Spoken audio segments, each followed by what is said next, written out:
Monsieur Narcisse Justin Soglo, vous êtes architecte, fondateur du cabinet Triomphus. Vous êtes également président de la commission développement des travaux et infrastructures à la Chambre de commerce et d'industrie du Bénin. Bonjour. Oui, bonjour, monsieur le journaliste. Comment définissez-vous la contrefaçon? Oui, la contrefaçon dans les BTP, c'est la reproduction ou l'imitation d'une œuvre, d'un brevet, tout en affirmant que c'est authentique, sans toutefois recueillir l'assentiment de l'auteur de l'œuvre. Est-ce une réalité au Bénin? Oui, bien sûr, c'est une réalité. On ne peut pas l'occulter. Nous avons plein de choses qui sont contrefaites dans notre pays. Et ce n'est pas seulement dans notre pays, c'est dans le monde entier. Et ça, on ne peut pas ne pas le signaler, parce que la contrefaçon ne se fait pas au Bénin. Il y en a qui se font au Bénin, je sais, dans plusieurs domaines. Mais la grande partie du secteur des BTP, ça se fait de l'extérieur et ça arrive sur le territoire. Le citoyen qui achète des matériaux contrefaits, est-ce qu'il fait réellement des économies? Non, naturellement non.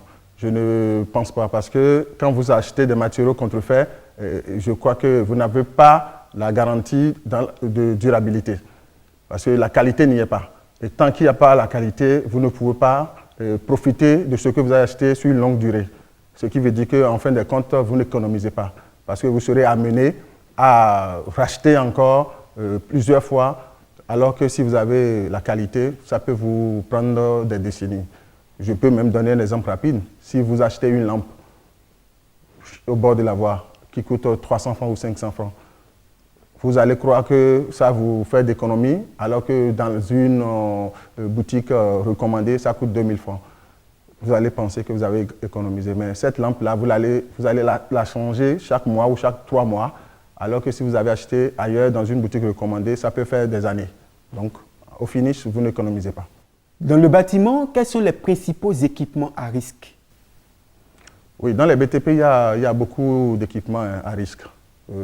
Les matériaux comme le fer à béton, les fils électriques, les équipements de plomberie, la peinture. Quelles sont les conséquences de leur utilisation? Les conséquences de leur utilisation, c'est que vous êtes soumis à de grands dangers, parce que les risques sont sous plusieurs formes. Il y a des équipements qui peuvent amener peut-être à agir directement sur le bâtiment.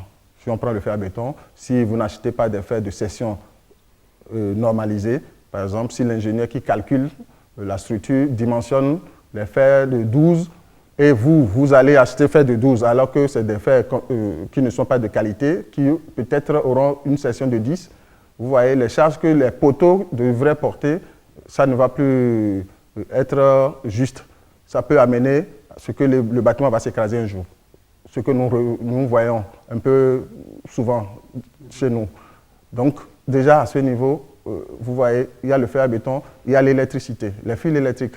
Si ce n'est pas de bonne qualité également, vous voyez, ça peut prendre feu, parce que quand ça va se chauffer, il peut y avoir des courts-circuits, et puis voilà, vous aurez des dégâts.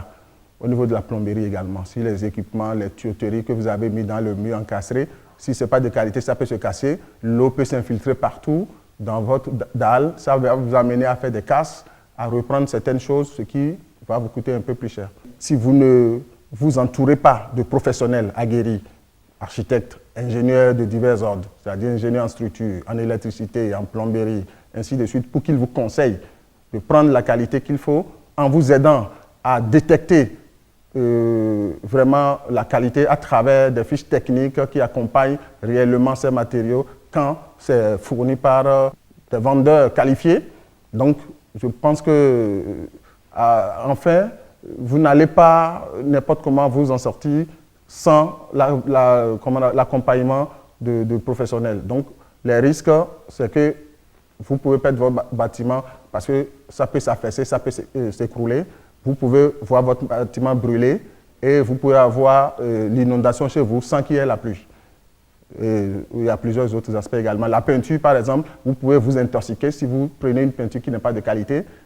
Donc, en respirant une mauvaise odeur, vous pouvez vous intoxiquer. Si vous prenez des tuiles avec l'amiante, vous pouvez vous intoxiquer. Donc, il y a plein de risques quand vous allez vers des matériaux qui ne sont pas de qualité.